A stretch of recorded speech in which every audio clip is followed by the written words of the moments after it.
सभी को नमस्कार।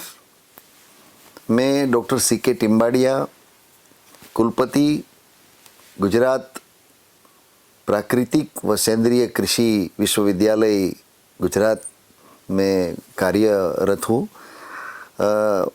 मेरा यहाँ कहने का है कि ये राज्य की नहीं लेकिन देश की एकमात्र प्राकृतिक कृषि यूनिवर्सिटी है जो प्राकृतिक कृषि का रिसर्च, एक्सटेंशन और टीचिंग के बारे में आगे काम कर रहा है। पहले मैं नवसारी कृषि यूनिवर्सिटी में डायरेक्टर ऑफ एक्सटेंशन की हैसियत पे काम कर रहा था। उसी टाइम पे सेंद्रीय कृषि के बारे में हमने बहुत काम किया था। बाद में 2018 से हमने प्राकृतिक कृषि के बारे में महामहिम राज्यपाल आचार्य देवव्रत जी का प्रवचन सुना, उनका फार्म का दौरा करके उसका अभ्यास किया। बाद में गुजरात में जो प्राकृतिक कृषि कर रहे थे ऐसे किसानों का दौरा किया। वो सब जानकारी मिलने के बाद हमने पूरा प्राकृतिक कृषि के बढ़ावा के लिए काम करने का निश्चय किया और साउथ गुजरात में खास करके महिलाओं का जो भागीदारी बढ़ा के इस क्षेत्र में काम किया। देन आफ्टर हमें मौका मिला प्राकृतिक कृषि यूनिवर्सिटी गुजरात में वाइस चांसलर की हैसियत से काम करने का, तो आज मैं वो काम कर रहा हूँ।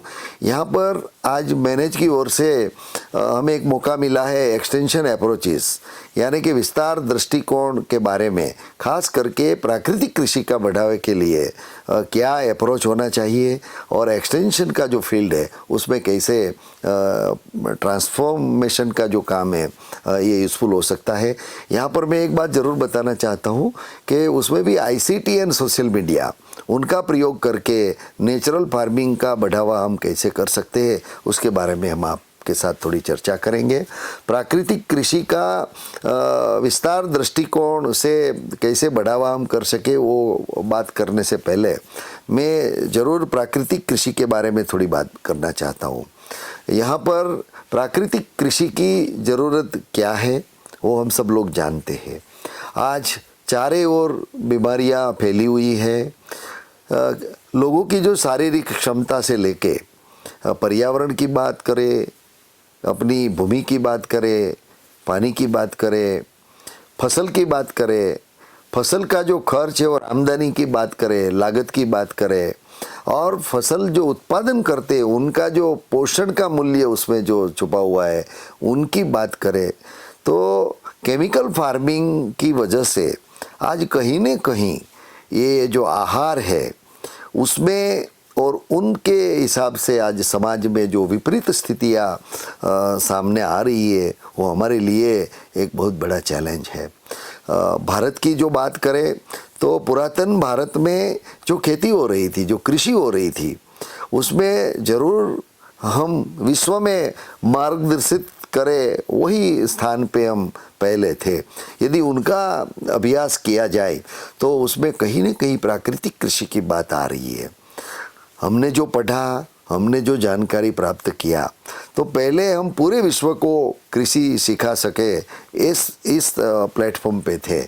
एक बात चौकस मानी जाती है कि जो विदेश के लोगों को भारत में आने की एक ज़रूरत खड़ी हुई, उसमें कहीं न कहीं अपनी खेत पैदाश जो कृषि उत्पादन थे, अपने तेजाना, मरी मसाला और ऐसे उत्पादन, कभी कभी तो ऐसा लगता है कि पुराने जो फसल का उत्पादन था वो अभी जो हम ले रहे हैं उससे कहीं गुना अधिक थे और न्यूट्रिटिव यानी कि पोषण वाले थे।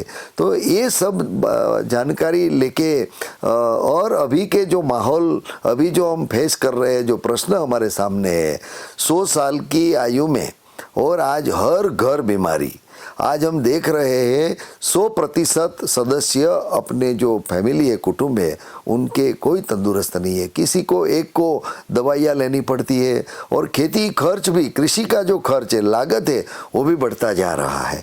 ऐसे माहौल में कहीं न कहीं किसान खेती से दूर जा रहा है। वो सब जानकारी हमारे सामने है, तो चौकस मैं आप सब लोगों के सामने ये बात रखूँगा कि प्राकृतिक कृषि आगे के समय में एक ऐसा माध्यम बन सकता है कि 100 साल की ज़िंदगी, शारीरिक क्षमता वाली ज़िंदगी और आज जो तंदुरुस्त समाज के सामने जो चैलेंजेस है उनके सामने प्राकृतिक कृषि कहीं न कहीं हमें रास्ता देने वाली है। तो आज पूरे देश में हमारा ये अच्छा मुहिम चल रहा है। खास करके नीति आयोग ने प्राकृतिक कृषि के बारे में एक बड़ा मुहिम चलाया है। रासायनिक मुक्त पारंपरिक कृषि पद्धति की बात कही है। इसे कृषि परिस्थिति को आधारित विविध कृषि प्रणाली के रूप में माना जाता है। यहाँ पेड़ पौधे पशुधन सभी को एकत्रित करके कृषि उत्पादन लेने की बात की है। बहुत सारे लोगों ने इसके बारे में संशोधन भी किया है, प्रोटोकॉल भी डेवलप किया है। इसमें कहीं न कहीं प्राकृतिक कृषि के जो 5 सिद्धांत है वो कारगर भी हुआ है। आज किसान जो पिलार से प्राकृतिक कृषि का वो अपने खेत में जो एडॉप्ट करते हैं, अपनाते हैं, तो उनको अच्छा रिजल्ट भी मिलता है। उसमें जीवामृत से लेके घन जीवामृत, बीजामृत, मल्चिंग यानी कि आच्छादन और पौधों की सुरक्षा के लिए वनस्पति विज्ञान का जो प्रयोग किया गया है। इन शॉर्ट हम जो बताए टूक में, तो किसान अपने फार्म पे जो इनपुट बना के अपनी खेती में उनका जो प्रयोग करते हैं तो अच्छी आमदनी के साथ कम लागत के साथ वो अच्छी फसल की पैदावार ले सकता है। यहाँ वापसा और मिश्र पाक भी एक इम्पोर्टेंट प्रिंसिपल सिद्धांत है जो प्राकृतिक कृषि से जुड़ा हुआ है। यहाँ पर बाहर के जो घटक है, इनपुट है, वो लाने की किसान को ज़रूरत रहती नहीं है। एक देसी गाय, उनके आधार पे उनके जो द्रव्य है, खास करके गौ गोबर और गौमूत्र की, और उनके साथ अलग अलग घटक बनाने की जो जानकारी है, उनकी जो होशियारी पाने की बात है, यदि किसान ये पूरी बात समझ ले तो नेचुरल फार्मिंग यानी कि प्राकृतिक कृषि में भी अच्छा परिणाम अभी मिल रहा है। बहुत सारे राज्यों में ये काम किसानों ने एक जन आंदोलन के रूप से अपनाया है। आज आंध्र प्रदेश, कर्नाटक, गुजरात और हिमाचल में प्राकृतिक कृषि का बढ़ावा किसान ही अपने मंडल बना के और किसानों को जानकारी देके बहुत सारे मॉडल अपने फार्म पे खड़े करके प्राकृतिक कृषि पैदाश का एक बाजार व्यवस्थापन भी खड़ा करके आगे बढ़ रहे हैं। रियली ये जन आंदोलन से समाज के लोगों की जानकारी के साथ साथ आज राज्य स्तरीय के साथ भी ये अच्छी खेती लोगों के तक पहुंचाने की ज़रूरत है। यहाँ प्राकृतिक खेती का प्रवेश की जो बात करें, इंट्रोडक्शन जो देश में हुआ, तो अपने माननीय महोदय प्रधानमंत्री साहब ने 2019 में एक बात बताई थी। उन्होंने बताया कि देश में रासायनिक जो खाद है उनका कम प्रयोग करें और प्राकृतिक खेती खास करके जीरो बजट फार्मिंग का बढ़ावा करने के लिए आह्वान किया था। वो आह्वान को आईसीआर और केवीके सिस्टम और वैज्ञानिकों को भी बताया गया कि इनके पर कोई अनुसंधान करने की ज़रूरत है तो अनुसंधान करें, और जो किसान सफल हुए हैं ऐसी जो प्राकृतिक कृषि की बातें हैं, जो प्रोटोकॉल्स है, उनको और किसानों के पास पहुंचाने की कार्यवाही की जाए। और पूरे देश में ये मुहिम चलाने में वड़ा प्रधान श्री ने जो आह्वान किया था 16 दिसंबर यानी कि 16 दिसंबर पूरे देश को बताया गया कि भी ये प्राकृतिक कृषि के बढ़ावे के लिए सब संस्थाएं, सब लोगों को एकजुट होके काम करने की ज़रूरत है। किसानों को भी बताया अपने खेत में इनका प्रयोग करें, और अच्छा जो प्रयोग करने का परिणाम जो मिला उनको और किसानों को भी बताया जाए। तो ये भारत में प्राकृतिक कृषि का प्रवेश की महामुहिम माननीय वड़ा प्रधान श्री ने जो आह्वान किया था, इसके माध्यम से आज पूरे देश में ये मुहिम चल रहा है।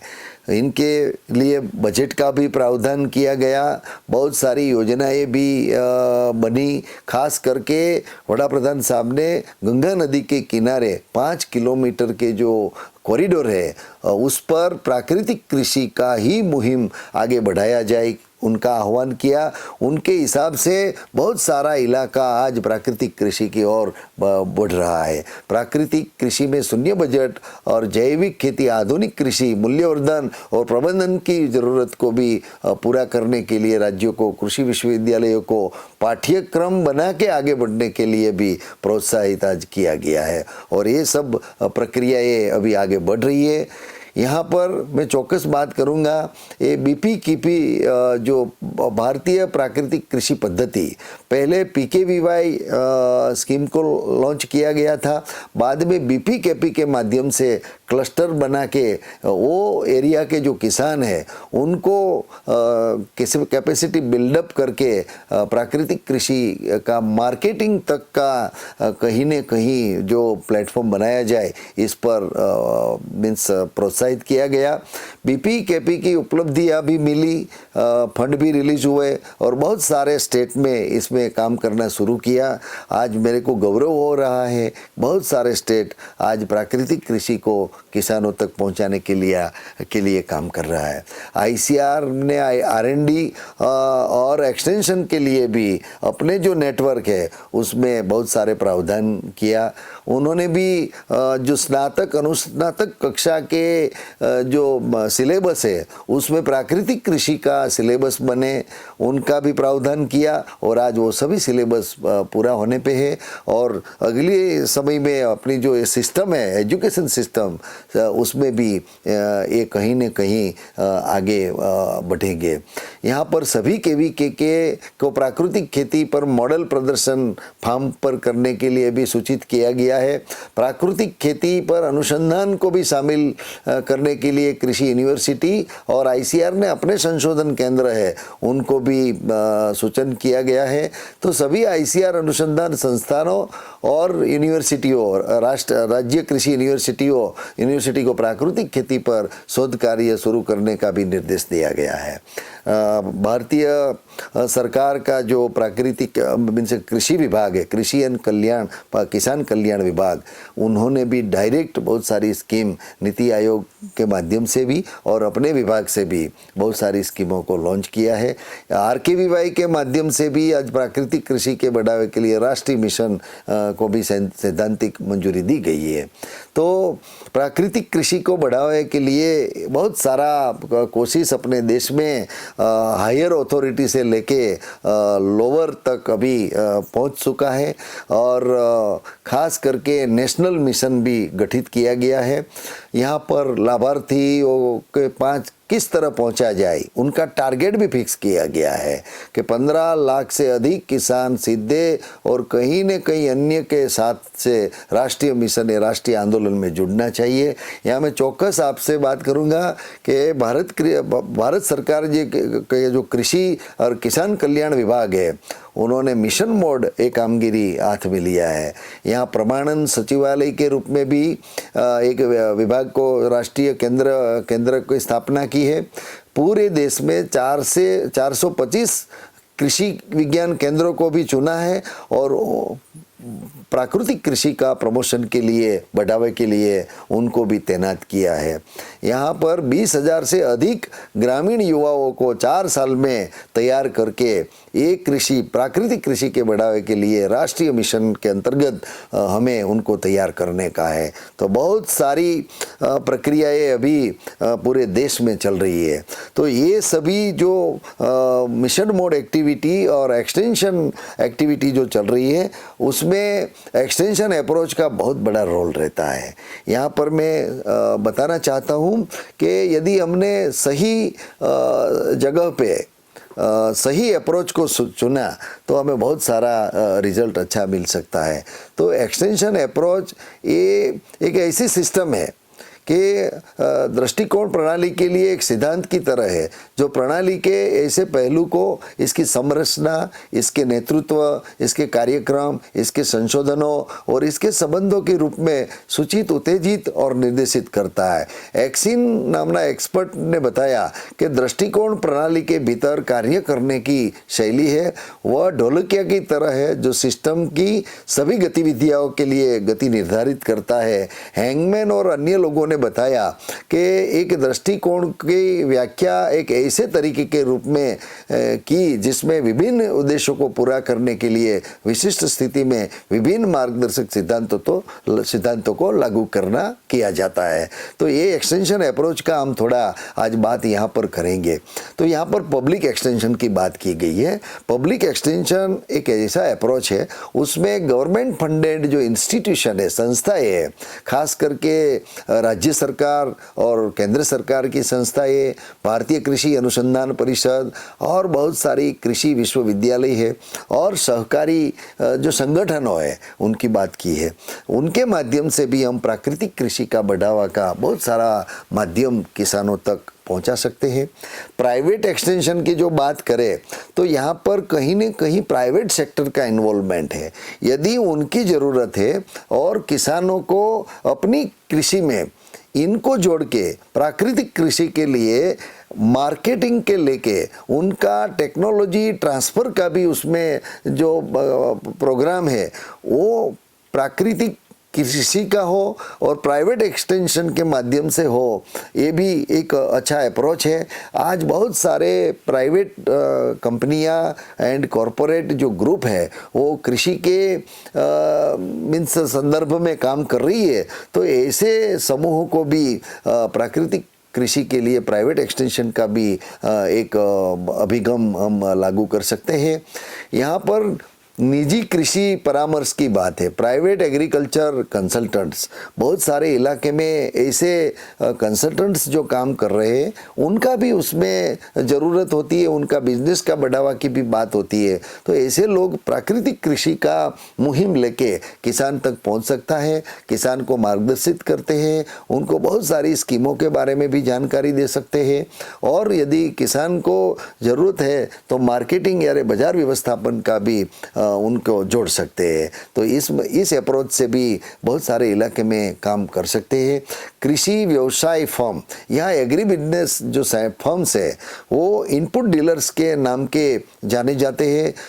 यदि किसान नई कोई चीज़ की जानकारी लेता है, उनको जो भी इनपुट की ज़रूरत रहती है तो ऐसी फर्म का वो, ऐसी संस्थाएं का वो संपर्क करते हैं और मेरे ख्याल से अल्टीमेटली जो अंतिम मार्गदर्शन है, यदि किसान को अपने कोई भी क्षेत्र में कैपेसिटी बिल्डअप करके ये एग्री बिजनेस फर्म के पास पहुँचे तो वो जो बात बताएगा वो ज़्यादा ध्यान में लेते हैं। तो ऐसे में प्राकृतिक कृषि का बढ़ावे के लिए कृषि व्यवसाय जो पेढ़ियाँ है वो भी बहुत अच्छा कंट्रीब्यूट कर सकते हैं।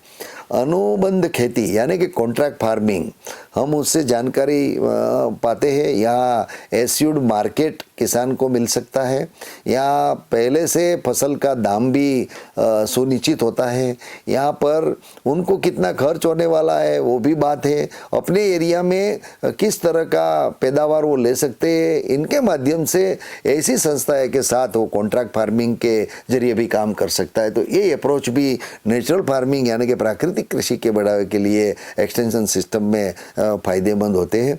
यहाँ पर मैं चौकस बात करूँगा कि ज़रूरी नीति नियम करके इसमें किसान जुड़े तो किसान का सिक्योरिटी सेफ्टी भी रहता है। यहाँ बिन सरकारी संगठन अप्रोच की बात की है।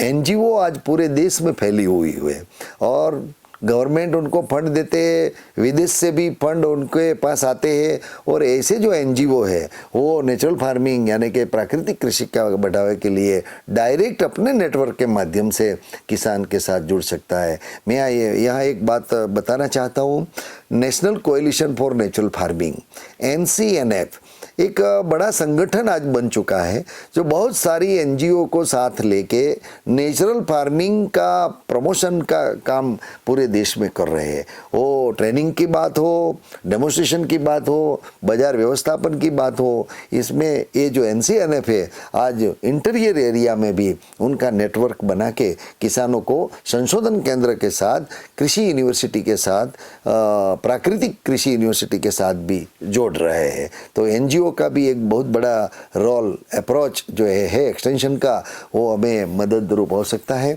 यहाँ पर सरकारी निजी कंपनी भागीदारी, पब्लिक प्राइवेट पार्टनरशिप, जहाँ पब्लिक सेक्टर जो है वो कहीं न कहीं नहीं पहुँच पाते, ऐसे में एक PPP मोड का भी हमें स्वीकार किया है। PPP मोड के माध्यम से एक अच्छा पाथवे सुनिश्चित हो सकता है कि इनके माध्यम से जो कन्वर्जेंस हम बोलते हैं उनके माध्यम से पब्लिक प्राइवेट पार्टनरशिप होके नेचुरल फार्मिंग का बढ़ावा के लिए ये अप्रोच भी हमें बहुत यूज़फुल आगे हो सकता है। यहाँ प्राइवेट पार्टीज जो है वो डिसीज़न लेके अपना भी फ़ायदा देख के किसानों को यदि सही platform from planting to harvesting એટલે કે मीन्स पौधे को या बुआई से लेके उनका फसल का जो काटने की बात आती है, उत्पादन की बात आती है, बाजार व्यवस्थापन की बात आती है, वहाँ तक भागीदारी कर सकते हैं। यहाँ पर कृषि क्लिनिक और कृषि व्यवसाय केंद्र की बात एक अप्रोच है। मैनेज ने बहुत सालों से ये अप्रोच को आगे बढ़ाया है। आज कृषि के स्नातक अनुस्नातक जो इंटीरियर एरिया में जहाँ कोई लोग पहुँचे नहीं है, ऐसे इलाके में भी ये स्नातक अपना तांत्रिक ज्ञान का मीन्स ट्रांसफ़र कार्य किसानों के साथ कर रहा है।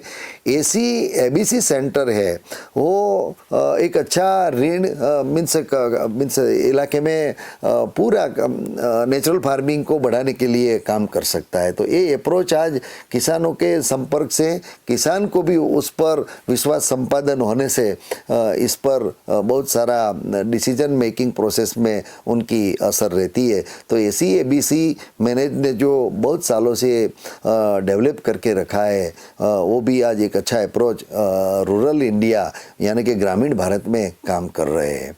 यहाँ किसान आधारित विस्तार फार्मर बेस्ड एक्सटेंशन, यहाँ मैं बात करूँगा किसान हित समूह। हमने आत्मा योजना का जो सफलता है वो देखी। वहाँ फार्मर इंटरेस्टेड ग्रुप बने हैं, कम्युनिटी इंटरेस्टेड ग्रुप बने हैं, वुमन महिलाओं का भी अलग समूह इनका बना है। एक रस जो है इंटरेस्ट यूनिफॉर्म इंटरेस्ट वाले किसान एफआईजी में जुड़ते हैं। मॉरल सपोर्ट भी एक दूसरे को मिल सकते हैं और रिस्क बेरिंग कैपेसिटी यानी कि कोई जो जोखिम लेने की बात होती है तो इकट्ठे समूह में किसान ये काम कर सकता है। उनका जो प्रश्न है, कोई प्रॉब्लम उनके पास है तो एकजुट होके ये आगे काम कर सकता है। यहाँ पर मैं एक चौक्कस बात बताना चाहता हूँ कि गुजरात में ये किसान जो आत्मा योजना के तहत जुड़े हैं, आज नेचुरल फार्मिंग यानी कि प्राकृतिक कृषि हर किसान तक पहुंचाने के लिए ये एफआईजी ग्रुप है वो बहुत यूज़फुल हुए हैं। यहाँ पर सफल समूह भी बहुत बड़े बने हैं, सक्सेसफुल ग्रुप्स।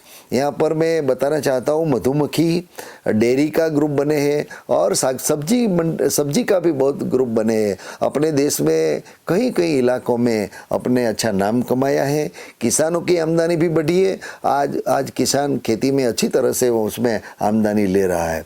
किसान फील्ड स्कूल क्षेत्रीय स्कूल की जो बात है वो एशिया में पहले हुई थी और अभी हम जानते हैं कि एफएफएस के माध्यम से 20-25 किसान एकजुट होके कोई नया प्रयोग करने का है तो उनका हर ऑपरेशन है उसमें इकट्ठे होके डिस्कस करके जानकारी ले सकते हैं। यहाँ अपने जो पब्लिक सेक्टर के साइंटिस्ट है, एक्सपर्ट है, वो उनको फैसिलिटेट करते हैं और ऐसे एफएफएस के माध्यम से किसान को ये करने के लिए मजबूर बनाता है और इनका बहुत सारा प्रभाव बहुत सारे इलाके में पाया गया है। तो एफएफएस यानी कि फार्मर फील्ड स्कूल है वो अप्रोच भी बहुत अच्छे है फॉर प्राकृतिक कृषि के बढ़ावे के लिए। यहाँ किसान से किसान संवाद दृष्टिकोण मेरे इतने एक्सपीरियंस के बाद में बता सकता हूँ कि फार्मर टू फार्मर यानी कि एक मुंह से दूसरे मुंह तक किसान जब बात करता है तो किसान को अच्छा उस पर विश्वास भी आता है। जब किसान अपना प्राकृतिक कृषि का मॉडल सफलता से अपने फार्म पे डेमोस्ट्रेट करता है तो और किसानों को जब वो बात बताते हैं और हम आज सुनते हैं कि एक किसान जो दूसरे किसान को देख के ज़्यादा एडॉप्ट करते हैं तो ऐसे माहौल में farmer to farmer extension approach जो है कम्युनिकेशन अप्रोच है वो विश्वसनीय है और अच्छी बात को प्रचार और प्रसार में ये बहुत सफलतापूर्वक हम कर सकते हैं। ये जो प्राकृतिक कृषि का जो बढ़ावा हुआ है वो आज तक farmer to farmer communication approach से ज़्यादा बढ़ा है। अभी अभी गवर्नमेंट ने means public sector, private sector वो सब इन्वॉल्व हो रहा है। ये जन आंदोलन से शुरू हुआ प्राकृतिक कृषि का प्रचार और प्रसार आज देश में अच्छा एक नामांकित हो रहा है। किसान मित्र दृष्टिकोण यानी कि फार्मर फ्रेंड अप्रोच, यहाँ मैं गौरव के साथ बताना चाहता हूँ कि फार्मर फ्रेंड अप्रोच का बेस्ट एग्जाम्पल 2010 में यानी कि 2010 में गुजरात के तापी डिस्ट्रिक्ट में जब मैं प्रोजेक्ट डायरेक्टर की हैसियत से काम करता था, तब वहाँ कोई स्टाफ नहीं थे, नया डिस्ट्रिक्ट बना था, तो सभी विभाग के जो अधिकारियों की जगह थी वो खाली थी। ऐसे मौके पर हमने हर तहसील से एक किसान की समिति बनाई और अच्छे जो तन मन और धन से सेवा करने वाले किसान थे उनको उसमें जुड़े। गवर्निंग बोर्ड से हमने अप्रूवल लिया और एक किसान समिति जो डिसीजन लेती थी वो एक अच्छा असरकारक काम करने के लिए पूरे सिस्टम को मजबूर किया। मैनेज ने एक रिपोर्ट मंगवाया था उसी टाइम पे और हमने एक रिपोर्ट भी सबमिट किया था और मैनेज ने ये सबमिट किया हुआ रिपोर्ट से मैं गौरव के साथ बता सकता हूँ और बताना चाहता हूँ कि आज जो आत्मा योजना में फार्मर फ्रेंड की जो एक नेटवर्क बना हुआ है, विश्वसनीय नेटवर्क, अपने इलाके में फार्मर फ्रेंड आइडेंटिफाई करके, किसान मित्र आइडेंटिफाई करके, उनका परिचय करके और किसानों को संकलित करने में और प्राकृतिक कृषि को आगे ले जाने में उनका बहुत सारा योगदान रहा है। गुजरात की मैं बात करूं तो पूरे गुजरात के जो आत्मा योजना में काम कर रहे फार्मर फ्रेंड है, किसान मित्र है, उनको अच्छी तालीम राज्य सरकार ने दी है और उनके माध्यम से आज राज्य के हर इंटीरियर विलेज में भी ये फार्मर फ्रेंड किसान मित्र के माध्यम से प्राकृतिक कृषि शब्द बहुत परिचित हुआ है और बहुत सारे किसान आज उनके माध्यम से आगे बढ़ रहे हैं। ये फार्मर फ्रेंड ने, किसान मित्र ने भी अपने खुद के फार्म पे प्राकृतिक कृषि का मॉडल बना के ये अप्रोच का अपना के एक्सटेंशन में काम कर रहे हैं। यहाँ पर समूह दृष्टिकोण, ग्रुप अप्रोच, मैं फील्ड एक्सटेंशन का ज़्यादा अनुभवी हूँ। मैंने एक बात पाई है जो किसानों के बीच में, जब हम किसानों के बीच में काम करते हैं तब यदि हम ग्रुप में काम करेंगे, समूह किसान को जुड़ेंगे, उनका जो डिसीजन लेने का वो समूह से हम डिसीजन लेंगे, तो कोई भी परिस्थिति में कभी भी ये किसानों के बीच में कोई मतभेद नहीं होता है। यहाँ पर मैं चौकस बताना चाहता हूँ कि 12 साल मैंने कृषि विज्ञान केंद्र में जो काम किया, एक ग्रुप अप्रोच के काम किया, हमने महिलाओं का बहुत सारे ग्रुप बनाए, उसमें एक लीडर, एक नेता, एक मंत्री को आइडेंटिफाई किया और वो दोनों को जिम्मेदारी दी अपने ग्रुप को मोबिलाइज करने की। और कोई भी डिसीजन और एजुकेशन की जो बात है, प्लानिंग की जो बात है और एजुकेशन की बात है, आयोजन करने की बात है और उनको इम्प्लीमेंट करने की बात है, वहाँ पर ये ग्रुप अप्रोच के हम सफलता पाई है। आज मैं दावे के साथ बोल सकता हूँ कि 12 साल कृषि विज्ञान केंद्र में काम किया, कोई भी समय चल रहा हो, हमने कोई भी डिसीजन लिया, किसानों ने एडॉप्ट किया है, कहीं से भी किसानों की हमें तकलीफ पाई नहीं गई है।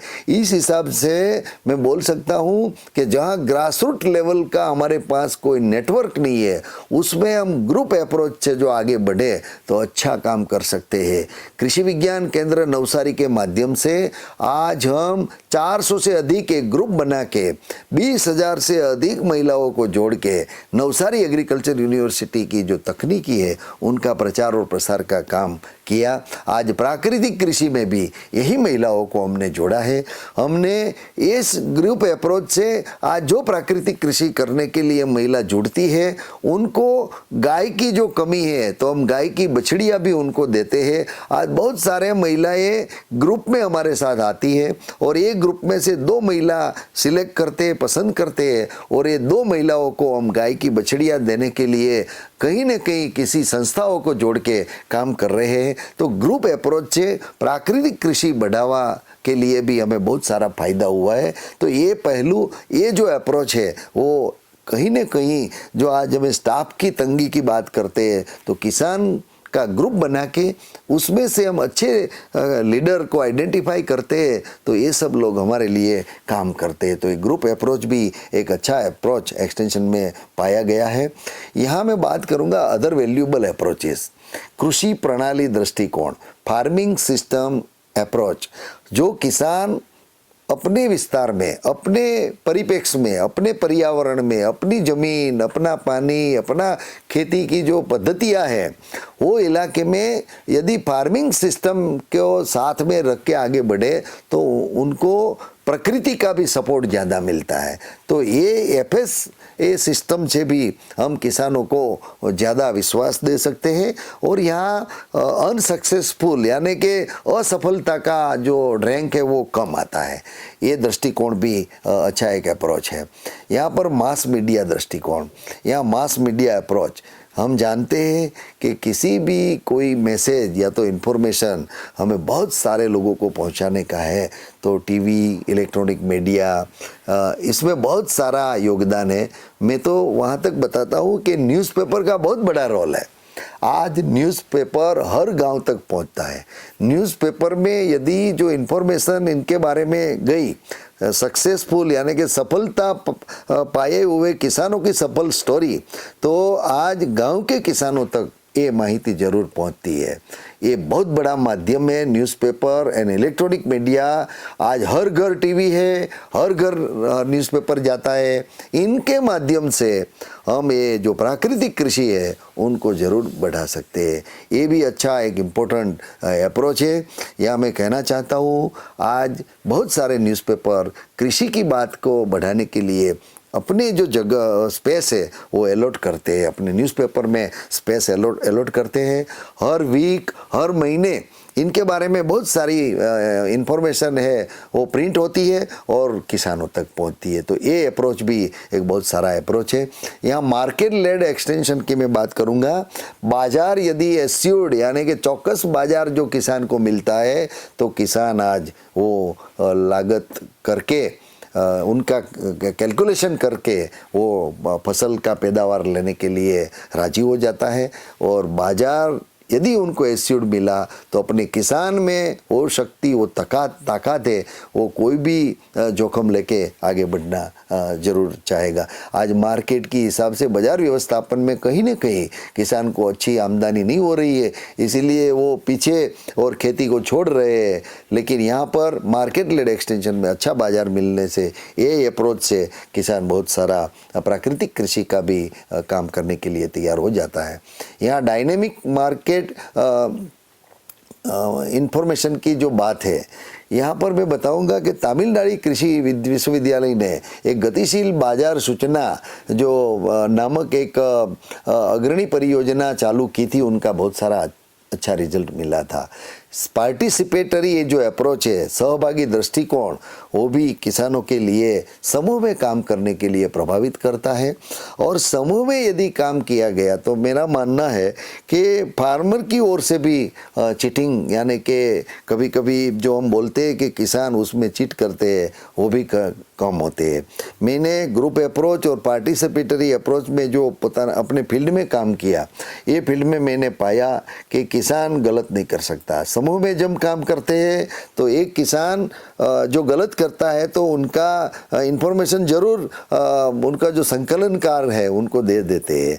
तो यदि हमने जो निदर्शन बढ़ाने का है, निदर्शन या ट्रेनिंग प्रोग्राम और कभी कभी कोई इनपुट सहाय देने का है, तो इसमें समूह में या ग्रुप में हम ये दृष्टिकोण से जो आगे बढ़ते हैं तो किसान उसमें कभी गलत नहीं करेगा, क्योंकि वहाँ सोशल ऑडिट होता है, सामाजिक बंधन उनको लगता है, उनको पता, उनको डर रहता है कि कहीं न कहीं उनकी जो की हुई बात है और उन्होंने जो कुछ गलत किया है उनका इन्फॉर्मेशन समाज में मिलेगा। तो वो सोशल ऑडिट के हिसाब से ये दोनों जो अप्रोच है उसमें बहुत अच्छा परफॉर्म हम कर सकते हैं। तो ये अप्रोच को भी हम आगे बढ़ा सकते हैं।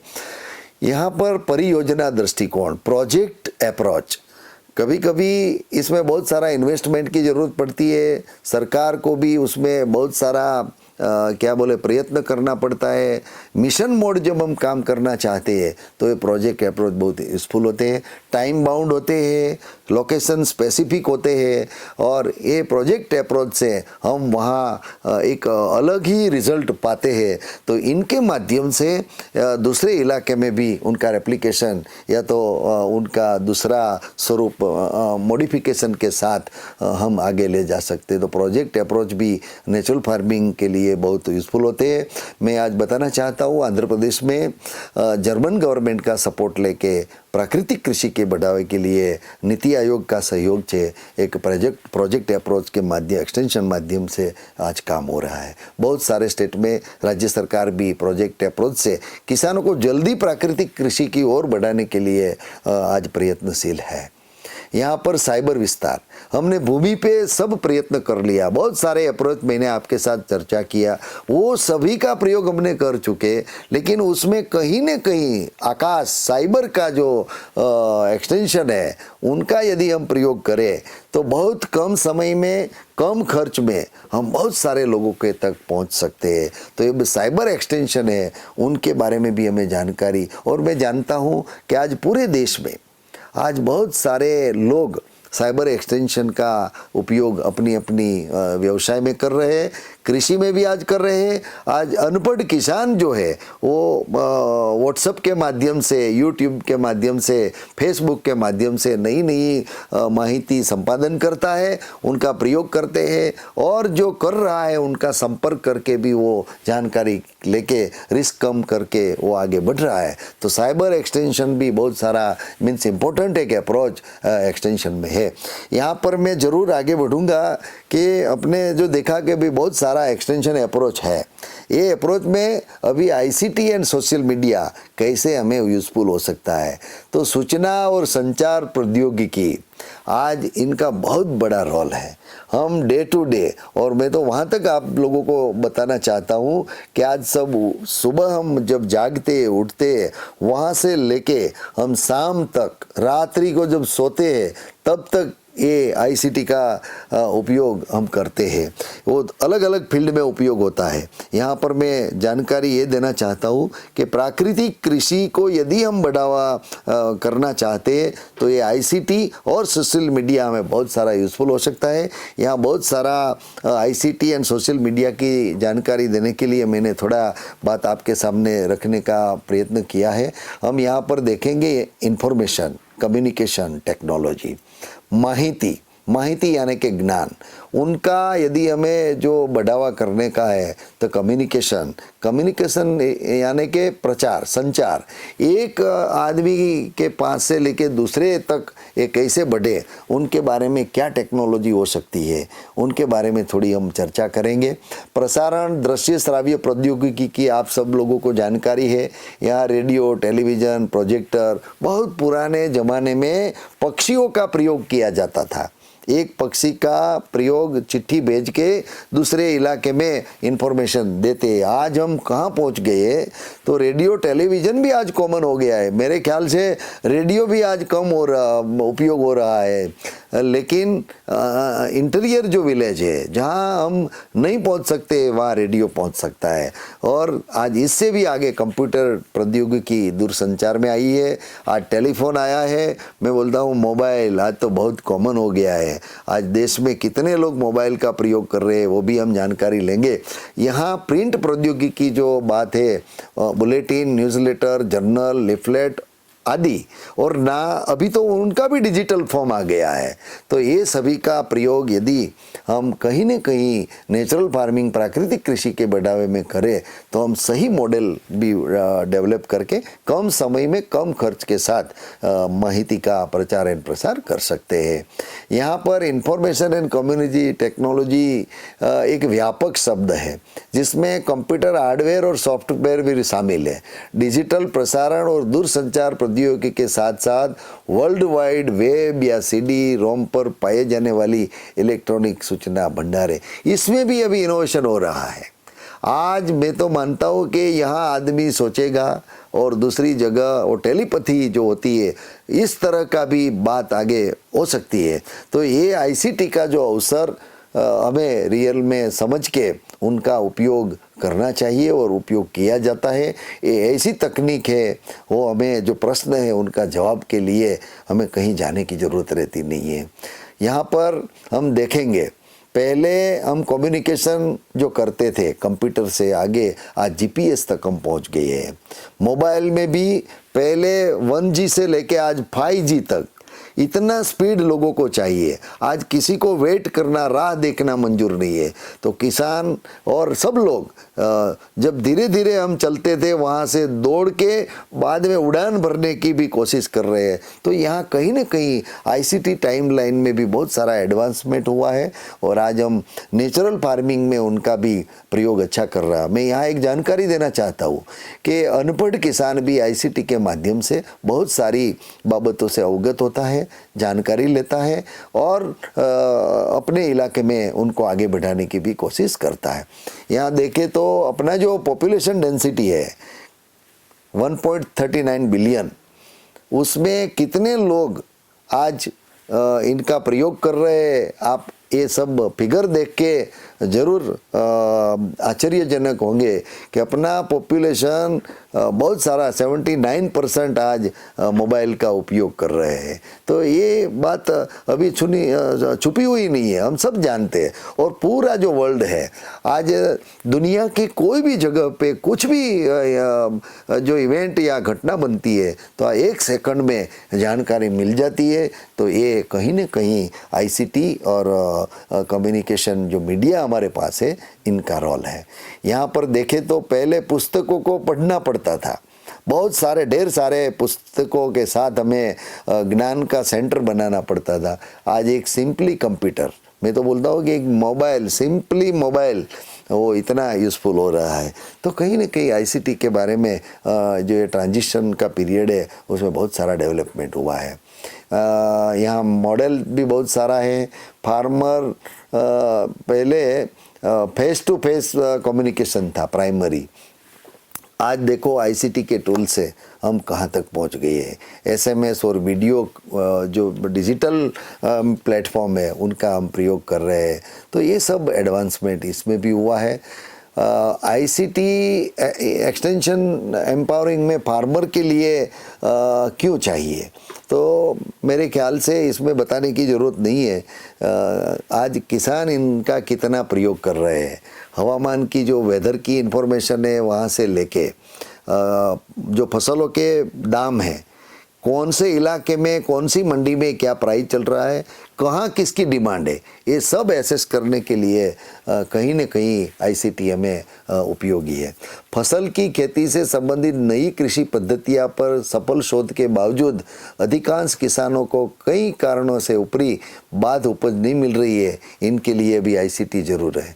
फसल उत्पादकता में सुधार के लिए कृषक समुदाय को विशेषज्ञ कृषि ज्ञान का प्रसार, उनको यदि कोई खरपतवार या अपने कीटक का जो अटैक है उनके इन्फॉर्मेशन लेने के लिए भी आईसीटी की ज़रूरत है।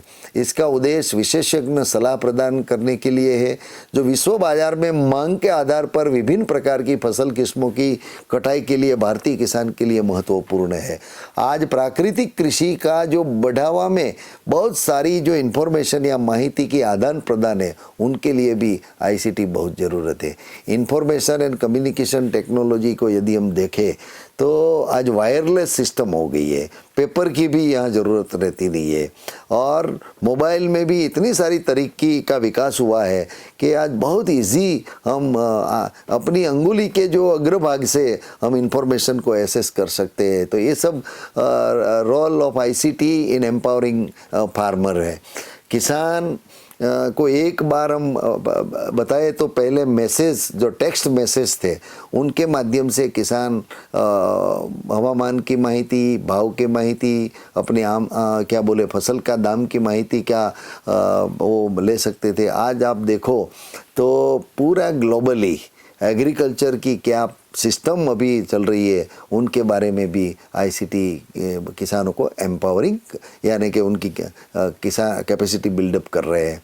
यहाँ बहुत सारी सिस्टम डिजास्टर मैनेजमेंट की आगे जानकारी के लिए पहले बारिश की जो जानकारी मिलती थी वो अपनी क्या बोले इनर माहिती से एक्सपीरियंस्ड पीपल जो थे, अनुभवी, वो किसान बता सकते थे कि आज बारिश होगा नहीं होगा।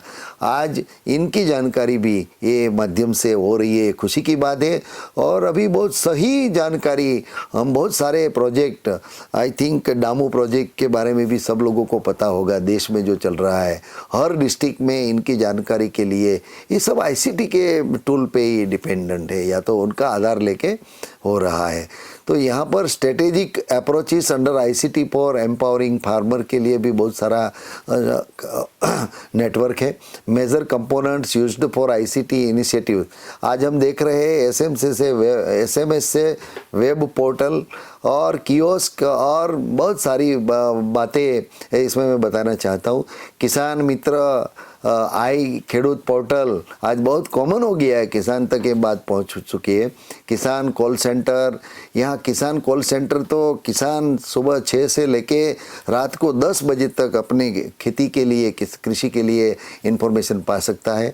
ग्रामीण जो ज्ञान केंद्र है, ई एरिक, एगमार्क नेट, डिजिटल मंडी, ई शागू, ऑनलाइन एकीकृत कंप्यूटराइजेशन सिस्टम, ग्रीन स्टार परियोजना, फार्मर बाजार कॉम, आकाश गंगा, किसान.com, ताराहाट परियोजना, मेरा किसान, और ये डायरेक्ट वीडियो असिस्टेड जो ब्लड प्रेशर प्रोजेक्ट है, ज्ञानदूत परियोजना है, इफ्को किसान, कृषि मीडिया, ये सब जो टेलीविज़न का माध्यम है ये भी अपनी कृषि प्रसार और प्रसार के लिए और ख़ास करके प्राकृतिक कृषि के लिए लैंड रिकॉर्ड का भी काम अभी डिजिटल हुआ है, वो भी आईसीटी के माध्यम से। प्रोजेक्ट ज्ञान जो चला है, पूषा कृषि एप्लीकेशन, ई नाम, ये सब किसान सुविधा ऐप, आकाश गंगा, एक मार्क नेट, कृषि विपणन सूचना नेटवर्क, किसान रथ, आज ट्रांसपोर्टेशन के लिए भी ये सब एप्लीकेशन है बहुत सारी उपयोगी हुई है। टाटा कंसल्टेंसी सर्विसेज भी, और सोशल मीडिया की जो बात करें तो फेसबुक, यूट्यूब और बहुत सारा एप्लीकेशंस जो उसमें है। 2020 का ये चित्र है, हम देख सकते हैं पूरे वर्ल्ड में, पूरी दुनिया में आज क्या मैजिक हुआ है। ये number of social media users बढ़ते जा रहे हैं। आज इनके माध्यम से ग्लोबल आज एक हो गया है। कुटुंब कम विश्व कंपनी जो भावना है वो भी यहाँ कहीं ना कहीं दिखाई देती है। How frequently do we use social media, ये भी डेटा पाया गया है कि लोग कितने अपनी फ्रिक्वेंट इनका डेली यूज़ कर रहे हैं, कहाँ कौन देश कितना सोशल मीडिया का उपयोग कर रहे हैं। आज युवा से लेके बड़े लोग कितना टाइम उसमें स्पेयर कर रहे हैं, उसके बारे में भी सोशल मीडिया प्लेटफॉर्म, कितने प्रकार के सोशल मीडिया है, सामाजिक मीडिया का उपयोग क्यों हम कर रहे हैं, बहुत सारा खर्च बचाने के लिए, समय बचाने के लिए आज कितना यूज़फुल हो रहा है। एश्योरेंस के लिए भी आज सोशल मीडिया बहुत सारा उपयोगी हो रहा है। एग्री ऐप भी, कितनी सारी एप्लीकेशन आज हमारे बीच काम कर रही है। नवसारी एग्रीकल्चर यूनिवर्सिटी में भी इसमें बहुत सारा काम किया है। किसान मित्र एप्लीकेशन के माध्यम से बहुत सारे किसानों को अपडेटेड इन्फॉर्मेशन भी देने का एक प्रयोग किया है। फेसबुक तो आज बहुत सारा प्रभाव एग्रीकल्चर क्षेत्र में हो रहा है। यहाँ पर मैं ज़रूर बताना चाहता हूँ, नवसारी एग्रीकल्चर यूनिवर्सिटी अपने फेसबुक के माध्यम से और प्राकृतिक कृषि यूनिवर्सिटी गुजरात की जो है वो भी फेसबुक के माध्यम से अपनी माहिती का आदान प्रदान करने में पूरे विश्व के साथ जोड़ने का प्रयत्न करती है। ट्विटर के माध्यम से भी प्राकृतिक कृषि को हम बढ़ा सकते हैं, अच्छा मैसेज उनके माध्यम से बहुत सारे लोगों को तक पहुँचा सकते हैं। ट्विटर एंड यूट्यूब, आज बहुत सारी महिला घर पे यूट्यूब के माध्यम से प्राकृतिक कृषि की माहिती जानकारी लेके और आगे इन्फॉर्मेशन लेने के लिए केंद्र का संपर्क भी कर रही है। तो ये सब जो माध्यम है वो कहीं न कहीं प्राकृतिक कृषि को बढ़ावे के लिए आईसीटी एंड सोशल मीडिया हमें बहुत ही उपयोगी है। ब्लॉग भी बहुत सारा प्रचार का काम कर सकते हैं, अपने विचार उसमें हम रख सकते हैं, लोग भी सोच सकते हैं, सुन सकते, पढ़ सकते हैं और जानकारी ले सकते हैं। बहुत सारे इलाके में इनका रिसर्च नेटवर्क भी हुआ है। और विस्तार में सामाजिक मीडिया की जो चुनौतियां है उनके बारे में भी हम थोड़ा सोच ले तो आगे जाके हमें ऐसा अवसर प्रदान करना पड़ेगा कि अनपढ़ किसान से लेके सभी को सही समय कम खर्च में अपनी जो विश्वसनीय इन्फॉर्मेशन है ये सभी माध्यम से जो मिले उसमें कुछ न कुछ किया जाए, रेगुलेशन भी किया जाए, तो कहीं गलत इन्फॉर्मेशन जो फैल रही हो तो उनका भी हम नियंत्रण कर सकते हैं। तो मेरा कहने का मतलब ये है कि कहीं न कहीं आईसीटी एंड सोशल मीडिया प्राकृतिक कृषि के बढ़ावे में उपयोग हो रहा है। बस इसी के शब्दों के साथ मैंने प्राकृतिक कृषि विस्तार के दृष्टिकोण, डिफरेंट विविध जो अप्रोच थे उनके बारे में आपको बताने का कोशिश किया, और उसमें जो सोशल मीडिया और आईसीटी का जो टूल्स है उनका क्या प्रभाव है, किस तरह पूरी दुनिया में इनका प्रयोग हो रहा है और किस तरह हम जो वहाँ नहीं पहुँचे वहाँ तक पहुँच सकते हैं, प्राकृतिक कृषि का संदेश दे उनके लिए प्लेटफॉर्म को किस तरह हम प्रयोग कर सकते हैं, उनकी जानकारी देने के लिए कोशिश किया। Thank you to all. मैं मैनेज का बहुत आभारी हूँ।